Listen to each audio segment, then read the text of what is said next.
안녕하십니까? 출애굽기 32장의 내용은 다음과 같습니다. 모세가 시내산에서 내려오질 않자 백성들은 아론에게 우리를 위하여 우리를 인도할 신을 만들라 요구했습니다. 아론은 백성에게서 금고리를 받아붓고 조각칼로 새겨 송아지 형상을 만들었습니다. 이에 백성은 그 앞에서 먹고 마시며 뛰놀았습니다. 모세는 돌판을 들고 내려오다가 백성이 우상 숭배하는 것을 보았고 크게 노하여 돌판을 던져 깨어버렸습니다. 그날의 우상숭배자 3천 명이 레위인에게 죽임을 당하였습니다. 다음날 모세는 백성의 죄를 속죄하고자 여호와께 나아갔습니다. 여호와께서 말하시기를 너는 가서 내가 너에게 말한 곳으로 백성을 인도하라. 그러나 내가 보응할 날에 그들을 보응하리라 하셨고 그 백성을 치셨습니다. 본문에 대하여 세 가지를 묵상하겠습니다. 첫 번째로 본문에서 무엇을 볼 수가 있습니까?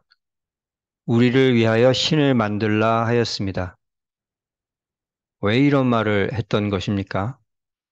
하나님을 자기의 이익 얻는 수단으로 여겼기 때문입니다. 누가복음 12장 14절에 이 사람아 누가 나를 너희의 재판장이나 물건 나누는 자로 세웠느냐 하셨습니다.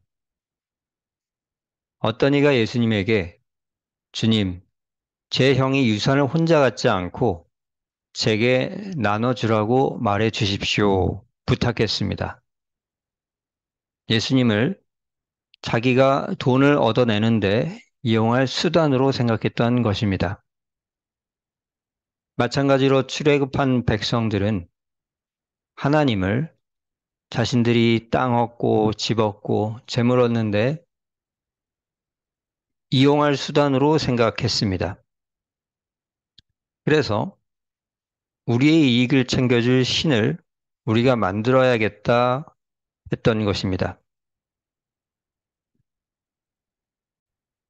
그럼 어떻게 해야 하겠습니까? 하나님과 영원히 함께함에 목표를 두어야 하겠습니다. 하나님은 우리를 사랑하셔서 한 가족으로 영원히 함께하기를 원하셨기 때문에 예수께서 십자가에 죽으시고 부활했던 것입니다. 만약 우리가 이러한 하나님의 열망을 놓친다면 하나님을 자기 이익 위한 수단으로 착각했던 이스라엘 백성과 비슷해질 수가 있습니다. 두 번째로 본문에서 무엇을 볼 수가 있습니까? 백성이 가진 금고리가 금송아지 만드는 데 쓰였습니다. 무엇을 깨닫게 됩니까? 성막과 성막에 쓰일 기구 만드는 데 쓰여질 금이 우상을 만드는 데 쓰였습니다. 출애굽기 25장 2절에서 3절 이스라엘 자손에게 명하여 내게 예물을 가져오라 하고 너희가 그들에게 받을 예물은 금과 은과 노시다 하였습니다.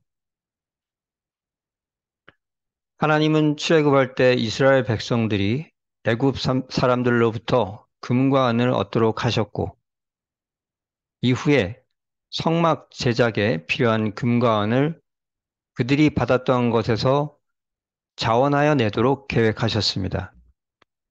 그런데 백성들은 그 금으로 금송아지를 만든 것입니다. 그럼 어떻게 해야 하겠습니까? 하나님께서 주신 은혜와 복을 엉뚱한 곳에 쓰지 말아야 하겠습니다. 신명기 31장 20절 그들이 먹어 배부르고 살찌면 돌이켜 다른 신들을 섬기며 나를 멸시하여 내 언약을 어긴다 하였습니다. 하나님께서 우리를 사랑하셔서 은혜와 복을 주셨을 때 그것을 쾌락과 우상 숭배와 헛된 것에 낭비하지 않고 하나님의 뜻 이루는 데 사용해야 하겠습니다. 세 번째로 본문에서 무엇을 볼 수가 있습니까? 모세가 백성의 속죄를 위해 하나님께 나아갔습니다. 모세는 하나님께 백성의 죄를 사하시지 않으신다면 자기 이름을 주님 책에서 지워달라 요청하였습니다.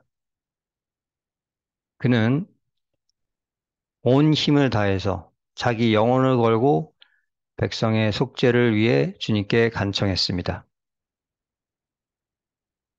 여기서 무엇을 깨닫게 됩니까?